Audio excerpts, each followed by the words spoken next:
Ratio analysis आपका एक ऐसा चैप्टर है जिसको अकाउंटेंसी में न्यूमेरिकल के पॉइंट ऑफ व्यू से सबसे ज़्यादा इंपॉर्टेंट माना जाता है। और जितने भी आईबीपीएस के एग्ज़ाम होते हैं, जितने भी गवर्नमेंट कॉम्पिटिटिव एग्ज़ाम्स होते हैं, उसमें रेशियो एनालिसिस का क्वेश्चन पक्का ज़रूर से आता है। तो हो सकता है कि यूपीएससी भी इस बार जनरल ट्रेंड के हिसाब से रेशियो एनालिसिस का क्वेश्चन दे दे आपको न्यूमेरिकल के फॉर्म में। इसके बहुत ज़्यादा चांसेस हैं, क्योंकि यूपीएससी जाना जाता है अनएक्सपेक्टेड अनएक्सपेक्टेड चीज़ों के लिए। पिछले साल यूपीएससी में न्यूमेरिकल जो आए थे उसमें रेशियो का क्वेश्चन नहीं था, पिछले बार के रिक्रूटमेंट साइकिल में। तो इसलिए आपको इस सरप्राइज़ के लिए तैयार रहना पड़ेगा रेशियो एनालिसिस के लिए। आज की वीडियो में हम इसी रेशियो एनालिसिस के कॉन्सेप्ट को और इसके कुछ न्यूमेरिकल्स को डिस्कस करने जा रहे हैं। बट आगे बढ़ने से पहले मैं आपको इस कॉम्प्रिहेंसिव गाइड बुक के बारे में बता देता हूँ, जो कि है ईपीएफओ को लेकर। ईपीएफओ से रिलेटेड आपको कोई भी इन्फॉर्मेशन चाहिए तो सारी की सारी इन्फॉर्मेशन आप यहाँ पे एक साथ देख सकते हो। ऐसी इन्फॉर्मेशन, एग्ज़ाम पैटर्न मिल जाएगा, और आपको यहाँ पे रिसोर्सेज फ्री मिल जाएंगे, कौन कौन से हैं आपको पता चल जाएगा। साथ में पीवाईक्यूज मिल जाएंगे विद ऑल दी एक्सप्लेनेशंस। तो ये सारी चीज़ें आपको एक गाइड बुक में मिल जाएंगी, और इसका लिंक आपको डिस्क्रिप्शन में मिल जाएगा, वहाँ से आप इसको डाउनलोड कर सकते हैं। फर्स्ट क्वेश्चन की तरफ बढ़ते हैं, which of the following is your composite ratio. देखो, रेशियो में हम क्या करते हैं, हमारे पास पीएल अकाउंट होता है और हमारे पास बैलेंस शीट होती है। इस पीएल अकाउंट्स में कुछ आइटम्स हैं और इस बैलेंस शीट में भी कुछ आइटम्स हैं। हम क्या करते हैं रेशियो में, इन आइटम्स को आपस में कंपेयर करते हैं। किन्हीं भी दो वेरिएबल को, दो आइटम को उठा लेते हैं और उनके आपस में कंपेयर करते हैं, डिवाइड करते हैं। फिर उसको हम रेशियो एनालिसिस बोलते हैं, क्योंकि हम एनालाइज कर रहे हैं किसी एक आइटम को किसी दूसरे के कंपैरिजन में, किसी दूसरे के रिस्पेक्ट में। तो उसको बोलते हैं रेशियो। कॉम्पोजिट रेशियो वो रेशियो होता है जो जिस रेशियो में हम एक आइटम पीएल का उठाएंगे और एक आइटम बीएस का उठाएंगे, मतलब बैलेंस शीट का उठाएंगे। अगर दोनों आइटम आप पीएल के ले रहे हो तो वो कॉम्पोजिट रेशियो नहीं है, वो सिंपल रेशियो है। अगर आप दोनों ही आइटम बैलेंस शीट के ले रहे हो फिर भी वो कॉम्पोजिट रेशियो नहीं है। लेकिन एक आइटम आप पीएल का ले रहे हो, एक बीएस का ले रहे हो, तो वो कॉम्पोजिट रेशियो है। तो पहला जो ऑप्शन है वो करंट रेशियो, वो आंसर नहीं होगा, क्योंकि करंट रेशियो का जो फॉर्मूला होता है वो होता है current asset divide by current liability. ये दोनों ही बैलेंस शीट के पार्ट है। एसेट टेस्ट रेशियो में भी जो फॉर्मूला होता है वो liquid asset divide by current liability है, ये भी बैलेंस शीट के ही पार्ट है। डेटर्स टर्नओवर रेशियो का जो फॉर्मूला है वो ये कहता है कि क्रेडिट सेल करो और डिवाइड करो उसको एवरेज डेटर से। तो ये आंसर है, क्योंकि क्रेडिट सेल आपको मिलता है पीएल में और एवरेज डेटर्स आपको मिलते हैं भाई बैलेंस शीट में। डी ऑप्शन है नेट प्रॉफिट रेशियो, ये भी आंसर नहीं है, क्योंकि इसका फॉर्मूला होता है net profit divide by sales. तो दोनों ही आपको मिल जाता है पीएल में, जो फॉर्मूले में है। इसका मतलब है आंसर है ऑप्शन नंबर सी। ये एक्सप्लेन मैं कर चुका हूँ तो मैं रिपीट नहीं करूँगा, सेम चीज़ लिखी जो मैंने एक्सप्लेन की पिछली स्लाइड में। नेक्स्ट है out of the following which is a solvency ratio. Solvency ratio का मतलब क्या होता है, ऐसे रेशियो जो कैपिटल स्ट्रक्चर को देते हैं। तो यहाँ पे क्विक रेशियो तो आंसर नहीं है। क्यों नहीं आंसर, क्योंकि क्विक रेशियो, देखो 4 तरह के क्लासिफिकेशन है रेशियो के, बात समझना। पहला है लिक्विडिटी, दूसरा है सॉल्वेंसी, तीसरा है टर्नओवर, चौथा है प्रॉफिटेबिलिटी। लिक्विडिटी रेशियो आपका वो रेशियो होता है जो आपकी शॉर्ट टर्म लिक्विडिटी को बताता है कि शॉर्ट टर्म में आप जो करंट ऑब्लिगेशंस को पे करने वाले हो उसके लिए आप कितना पैसा कमा पाओगे एक साल में। सॉल्वेंसी रेशियो आपका इसका लॉन्ग टर्म में एस्पेक्ट बताता है कि लॉन्ग टर्म में जो आपको ऑब्लिगेशंस पे करनी है उसके कंपैरिजन में आपके पास कितने लॉन्ग टर्म असेट्स हैं, कितना आप पैसा कमा सकते हो लॉन्ग टर्म में अपनी लॉन्ग टर्म ऑब्लिगेशंस को पे करने के लिए। या फिर जो कैपिटल स्ट्रक्चर रेशियो है वो क्या है, वो भी सॉल्वेंसी में आता है। अगला आता है टर्नओवर। टर्नओवर में आप ये बताते हो कि आपने असेट्स को कितना सेल्स में कन्वर्ट कर रहे हो, असेट्स को कितना यूज़ करके टर्नओवर में कन्वर्ट कर रहे हो, तो उसका नाम है टर्नओवर रेशियो। चौथा क्लासिफिकेशन है प्रॉफिटेबिलिटी।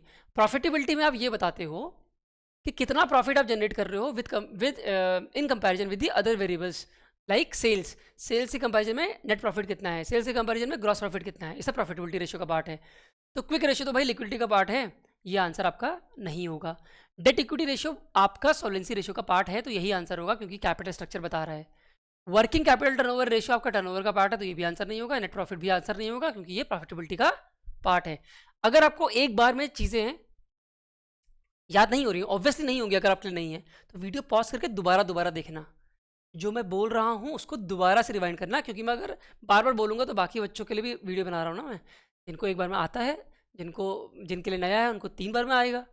तो आप इसको दोबारा दोबारा देखते रहिए, तो ये आता जाएगा, आपके माइंड में घुसता चला जाएगा। ठीक है, फॉर्मूलेज भी जैसे मैंने बताया, अब हो सकता है किसी को फॉर्मूला याद हो किसी को ना हो, तो मैंने एक बार फॉर्मूला बता दिया, मैं बार बार रिपीट थोड़ी करता रहूँगा कि नहीं क्विक रेशियो का फॉर्मूला भाई जब तक आपको याद ना हो जाए रिपीट करता जाऊँ क्या मैं, तो नहीं कर सकता। तो आपको वीडियो पॉज करनी है, बैक जाना है, रिवाइंड करना है, फिर सुनना है। ठीक है, ऐसे करके आपको करते रहना है, क्योंकि रेशियो एनालिसिस हो सकता है आपके लिए नया हो। चलो, तो आज का आंसर है option number b. Next question है क्विक रेशियो आपको कैलकुलेट करना है। तो पहली बात तो क्विक रेशियो का जो फॉर्मूला होता है वो है quick asset divide by current liability. Quick asset क्या होते हैं? करंट असेट में से अगर आप जो इन्वेंट्रीज हैं और जो प्रीपेड एक्सपेंसेस हैं अगर उनको माइनस कर दोगे तो आपका क्विक असेट आ जाता है। 4 लाख में से आप इन्वेंट्री माइनस करो, 4 लाख में से प्रीपेड एक्सपेंस माइनस करो, तो मतलब आ जाएगा 3,50,000। तो 3,50,000 आप यहाँ रख दो। अब आते हैं करंट लायबिलिटी में। करंट लायबिलिटी डायरेक्ट दे रखी 2 लाख, इसको वही कर दो डिवाइड, आंसर आपका आ जाएगा। ये डिवाइड करोगे तो 1.75:1 आएगा। तो आंसर इसका ऑप्शन नंबर बी। कैलकुलेशन आप अपने आप कर सकते हो, ईजी है।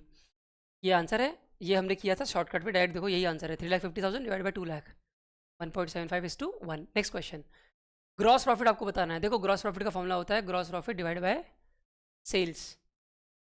ठीक है, अब आप कहोगे ग्रॉस प्रॉफिट कैसे निकालें? ग्रॉस प्रॉफिट का जो फॉर्मूला है वो ये है कि सेल्स करो माइनस COGS करो। COGS होता है कॉस्ट ऑफ गुड्स सोल्ड। अब आप कहोगे सर COGS कैसे निकालेंगे? COGS निकालना बहुत आसान है। परचेजेस करो प्लस ओपनिंग स्टॉक करो माइनस क्लोजिंग स्टॉक कर दो, ये फॉर्मूला होता है COGS का। तो परचेज आपका एक्सपेंस है तो भाई इसको ऐड करोगे। ओपनिंग स्टॉक भी आपका एक्सपेंस माना जाएगा इस साल का, क्योंकि इस साल सामान बेचोगे आप इसको, तो ये भी भाई प्लस करोगे। क्लोजिंग जो बच गया है तो ये एक्सपेंस नहीं माना जाएगा तो उसको हटा दोगे। तो 3,50,000 प्लस 70,000 करोगे तो आएगा 4,20,000। 4,20,000 में से 35 माइनस कर देना। 4,20,000 में से कितना माइनस करोगे? 35। ठीक है, 35 को आप कह सकते हो 20,000 प्लस 15। इसका मतलब है अगर 4 लाख से माइनस करोगे तो 4 लाख में से 15 माइनस कर दो, 3,85,000 आ जाएगा। तो आपका आंसर आ गया 3,85,000 COGS। ठीक है, मैंने कैलकुलेशन करके भी दिखा दिया, आप लोग अपने आप से कर सकते हो। COGS आपका आ गया। अब ग्रॉस प्रॉफिट क्या होता है भाई? सेल्स माइनस COGS होता है। सेल्स कितनी है? 5 लाख है। हाँ सर 5 लाख तो है। तो 5 लाख में से 3,85,000 माइनस करो, कितना आएगा? 115। तो 1,15,000 आ गया आपका ग्रॉस प्रॉफिट। तो भैया ऊपर लिख दो 1,15,000, आंसर हो गया। सेल्स क्या है? 5 लाख है भाई, दोनों को डिवाइड कर दो, आंसर आ जाएगा आपका। ठीक है, तो आंसर होगा आपका 18%। मैं आपको दिखाता हूँ, 1,15,000 और 5 लाख ना, ये देखो 1,15,000 और 5 लाख। कैलकुलेशन मैंने सारी कर दी थी। परसेंटेज मैंने आपको बोला, ये आप खुद कर लेना। आंसर परसेंटेज का जो आंसर है वो इसका आंसर होगा 23% है। 1,15,000 और ये जो 5 लाख करोगे तो ये आएगा 23%, 23% आएगा इसमें। 23% आंसर होगा। बस ये आंसर गलत दिखा हुआ है इसमें, कैलकुलेशन जो लास्ट की है वो इसके हिसाब से गलत की है इसने PPT में। आंसर C होना चाहिए। ठीक है, आंसर होगा 23%, 18% नहीं आएगा, इसको डिवाइड करोगे तो आएगा 23%। तो ये आंसर सही कर लेना अपनी PPT में। ठीक है सर, ये तो हो गया आसान क्वेश्चन था। ठीक है, अब बढ़ते हैं भाई आगे। अगेन अ न्यूमेरिकल, आपको फाइंड करना है ऑपरेटिंग प्रॉफिट रेशियो। तो ऑपरेटिंग प्रॉफिट का फॉर्मूला क्या होता है? Operating profit divide by sales. तो सेम है जैसा आपने ग्रॉस प्रॉफिट निकाला था पिछली बार, उसमें से अगर आप ऑपरेटिंग एक्सपेंसेस भी माइनस कर दोगे तो ऑपरेटिंग प्रॉफिट आ जाएगा। पहले तो सेल्स देखो, सेल्स दे रखी है और सेल्स रिटर्न दे रखा है, दोनों को माइनस करो, सेल आ जाएगा। ठीक है, तो सेल आ गया आपका 6,50,000। हाँ, सेल आ गया आपका 6,50,000 माइनस 50 आ जाएगा। सेल्स रिटर्न माइनस भी तो करोगे, तो आपका 6 लाख हो गया भाई, सीधी बात है। सेल्स तो डिनोमिनेटर तो मिल गया। अब बात करते हैं ऑपरेटिंग प्रॉफिट की। ऑपरेटिंग प्रॉफिट कैसे निकालोगे भाई? COGS आपको ऑलरेडी दे रखा है।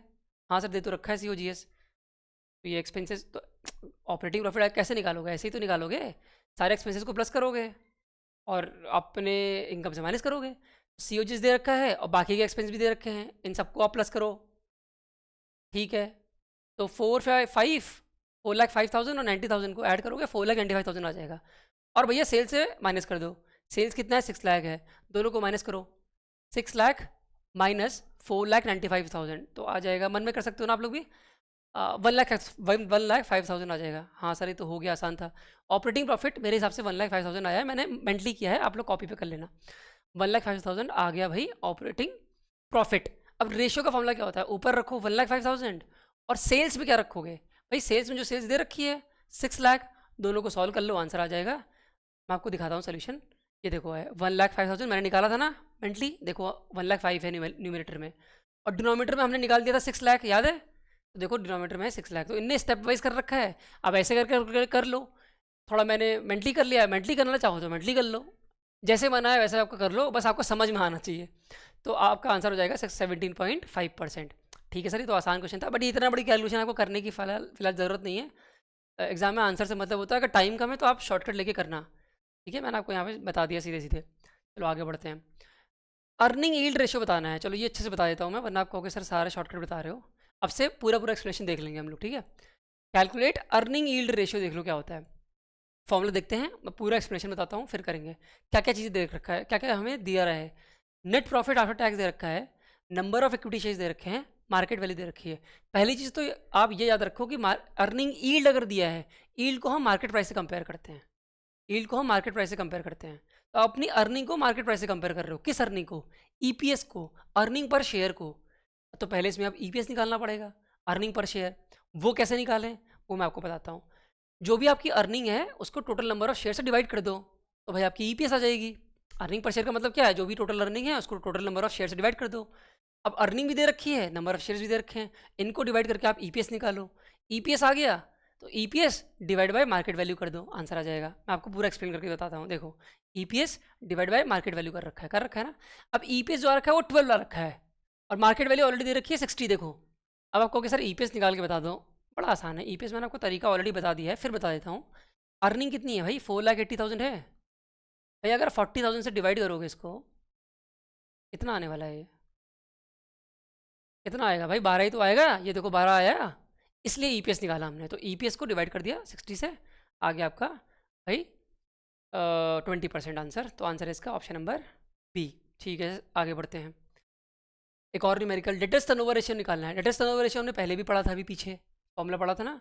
क्या फॉर्मूला था डेटर्स टर्नओवर रेशियो का, भाई हमने पढ़ा था कि नीचे आप एवरेज डेटर लिखोगे और ऊपर आप लिखोगे क्रेडिट सेल्स। हाँ सर ये पढ़ा था।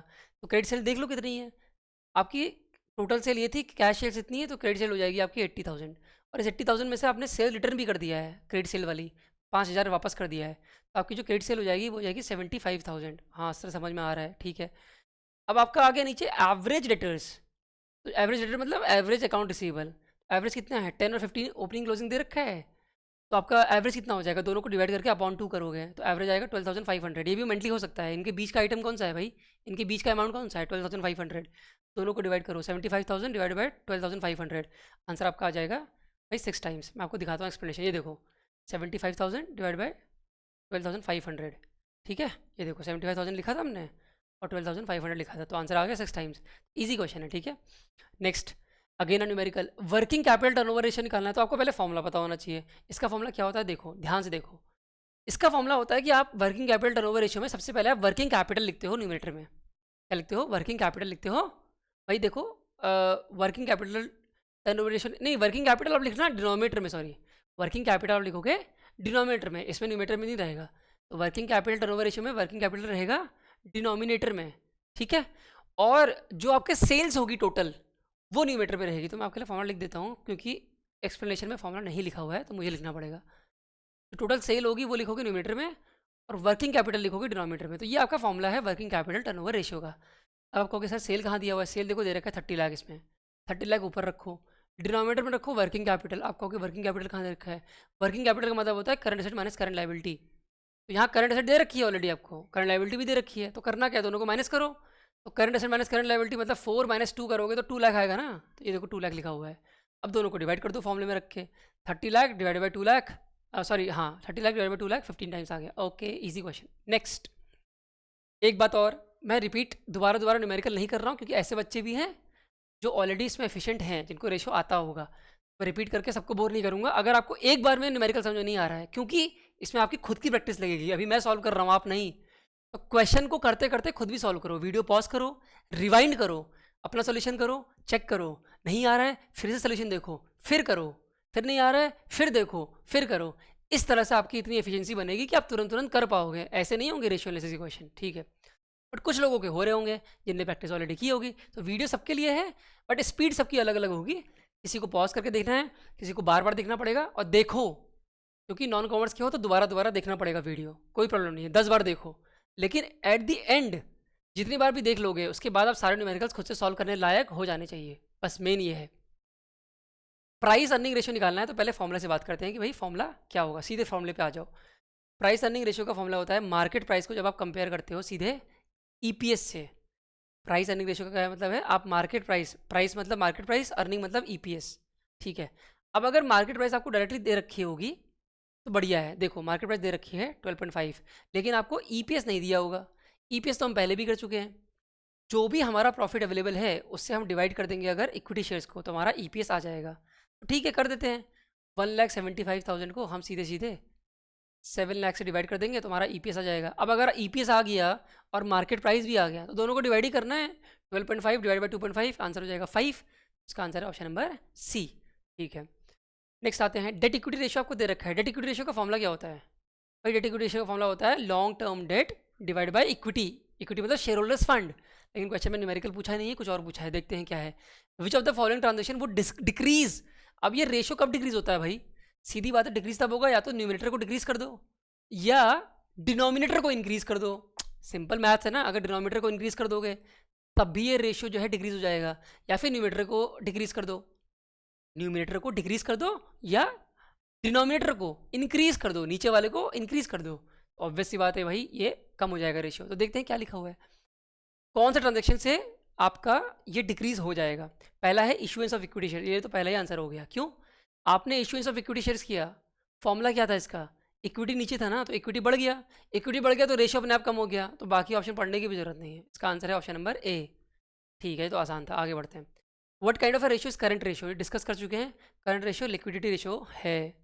ठीक है, ये हम डिस्कस कर चुके हैं ऑलरेडी। ठीक है, अब एक और न्यूमेरिकल आ गया। नेट प्रॉफिट है 5%, टोटल असेट है 90 लाख, रिटर्न ऑन एसेट है 9%। आपको बताना है टोटल असेट टर्नओवर रेशियो। तो भाई टोटल असेट टर्नओवर रेशियो आप ऐसे थोड़ी बता पाओगे, आपको पहले फॉर्मूला पता होना चाहिए।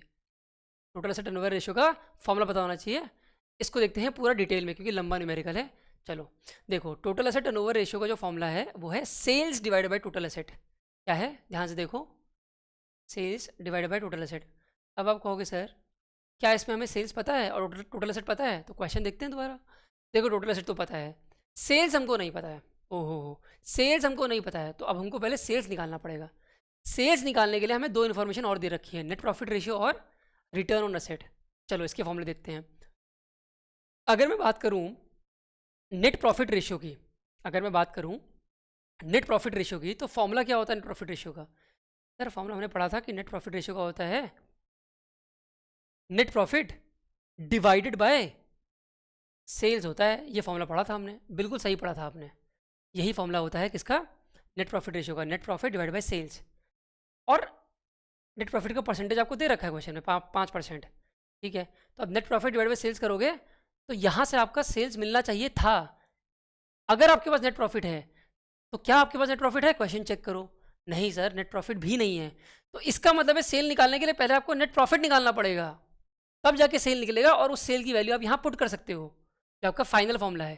तो अब हमारा टास्क है भाई नेट प्रॉफिट निकालना। ठीक है सर, समझ में आ गया। अब हमारा टास्क है नेट प्रॉफिट निकालना। तो नेट प्रॉफिट कैसे निकालें हम? नेट प्रॉफिट निकालने के लिए और इन्फॉर्मेशन भी दे रखी है आपको। क्या क्या क्या क्या? देखो देखो देखो क्या दे रखी है, रिटर्न ऑन असेट दे रखी है। ओह, यहाँ से मिल जाएगा हमें net profit. Return on asset का फॉर्मूला क्या होता है? सर रिटर्न ऑन असेट का फॉर्मूला होता है profit divided bye total asset. तो टोटल असेट दे रखा है, 9% दे रखा है, नेट प्रॉफिट आ जाएगा। हाँ सर, यहाँ से नेट प्रॉफिट आ जाएगा। तो निकालो नेट प्रॉफिट। नेट प्रॉफिट क्या हो जाएगा? 9% मल्टीप्लाइड बाय टोटल असेट। जब 9% करोगे, 9% को आप 0.09 लिख सकते हो, मल्टीप्लाइड बाय 90 लाख करोगे तो आंसर आएगा 8,10,000। इसका मतलब है कि नेट प्रॉफिट आपका आ गया 8,10,000। अब लगाओ भाई ये फॉर्मूला सर किसका था? ये वही था नेट प्रॉफिट रेशियो का फॉर्मूला। यहाँ आपको 5% दे रखा था, नेट प्रॉफिट आपने 8,10,000 निकाल दिया, डिवाइड बाय सेल्स कर दिया। सेल्स निकालने के लिए क्या करोगे? सेल्स भाई इधर जाएगा, 5% नीचे जाएगा। ठीक है सर, तो इस वाली इक्वेशन से सेल्स निकल जाएगा 1,62 लाख आ जाएगा। अब अगर सेल्स आ गया तो भाई सारा काम हो गया हमारा। फिर टोटल असेट टर्नओवर रेशियो आ जाएगा। सेल्स की जगह 1,62 लाख रख दो और टोटल असेट की जगह भाई टोटल असेट दे ही रखा है 90 लाख, इसको रख दो। सॉल्व कर दोगे 1.8 आंसर आ जाएगा। तो आंसर है आपका 1.8, ऑप्शन नंबर बी। तो 3 स्टेप में क्वेश्चन हो गए। पहले आप रिटर्न ऑन असेट्स का फॉर्मूला लिखोगे, उसको लिखने के बाद आपको समझ में आएगा कि आपके पास सेल्स तो है ही नहीं, तो सेल्स निकालने के लिए आप नेट प्रॉफिट रेशियो का फॉर्मूला यूज़ करोगे। नेट प्रॉफिट के रेशियो का फॉर्मूला लगाने के बाद आपको समझ में आएगा कि सेल्स निकालने के लिए आपको नेट प्रॉफिट चाहिए। तो इस नेट प्रॉफिट को निकालने के लिए आप ये रिटर्न ऑन असेट का फॉर्मूला लगा के पहले आप नेट प्रॉफिट निकालोगे।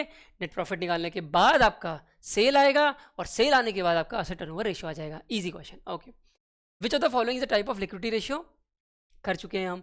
डेट इक्विटी तो नहीं है, एसिड टेस्ट है, तो आंसर है ऑप्शन नंबर बी। इजी है, हमने पढ़े थे 4 क्लासिफिकेशन, उसमें एसिड टेस्ट, करंट रेशियो सारे लिक्विडिटी रेशियो के अंदर ही आते हैं। Next question, EBIT to sale ratio is what? EBIT is operating profit. तो ऑपरेटिंग प्रॉफिट को सेल से कंपेयर कर रहे हो तो क्या आएगा भाई? ऑपरेटिंग प्रॉफिट रेशियो तो आएगा। सिंपल है, तो आंसर है इसका ऑप्शन नंबर ए। अब आते हैं हम क्वेश्चन नंबर 15 और ये न्यूमेरिकल है। ये आपको मैं होमवर्क दे रहा हूँ, ये आपको होमवर्क करना है। मैं इसमें लिख देता हूँ, एक न्यूमेरिकल खुद भी तो ट्राई करोगे। एवरेज एज ऑफ डेटर्स आपको लेनी है, ये आपका है होमवर्क क्वेश्चन। ठीक है, इसको करो और तब मुझे आंसर करना कि नीचे कमेंट सेक्शन में कि इसका आंसर आपका क्या निकला है। मैं आपको बता दूंगा कि आपका आंसर सही है कि गलत है। ठीक है, तो बस और इतना ही आज के लिए। अब हम मिलेंगे नेक्स्ट वीडियो में। इसका आंसर मुझे कमेंट सेक्शन में कर देना। तब तक के लिए tata bye bye, thank you everyone.